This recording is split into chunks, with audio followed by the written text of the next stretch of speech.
So for us, we have actually started pretty early on this, March 2022, when Russia attacked Ukraine. Right? We basically took all the measures. We deconsolidated our Russian activities. We took all the write-offs. So financially, the impact for OMV is going to be minimal at best. Right? But I think still, if the assets are seized, we have still rights to our assets, and we want to make sure that those are also recognized. The US is looking at confiscating up to $300 billion in frozen Russian assets and repurposing that money to help build Ukraine. The response from the Russians was that this is 21st century piracy. But is this what we're quietly seeing in Russia?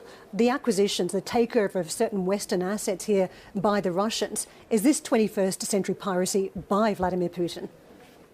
Yeah, so we have seen since basically beginning of 2022 that the environment got successively worse.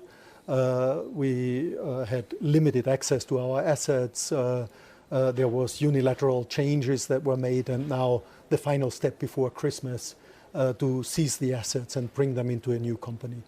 And this is, of course, difficult for us. We believe that legally this is still our asset and represents a value.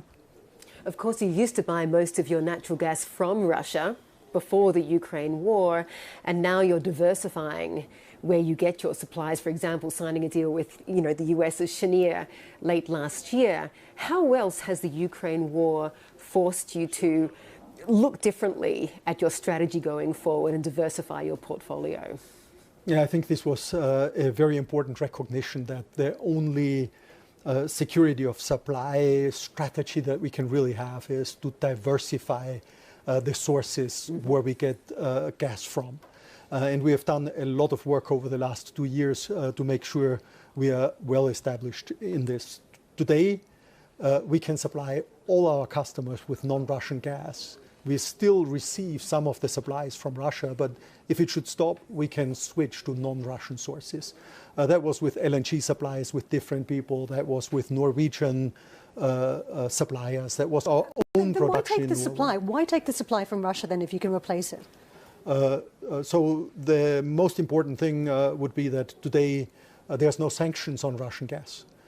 So it's legal to take the gas, and we have long-term supply contracts that oblige us. We have take-or-pay contracts that oblige us to take it, and it is gas that is coming to Europe, right? But what we have learned in 2022 in particular is that it's unreliable supply. It may come or not, and that's why this diversification was so important. The two other big things that we did in OMV is we made a final investment decision for a huge gas field in the Black Sea in Romania. It's called our project Neptune, and that will come on stream in 2027. So that's, of course, one of the best security of supply measures to have your own production. And we also made the biggest gas discovery in Austria, actually, since 40 years in a place called Wittau. This isn't large, but it is everything counts if you can make sure to diversify the supply here.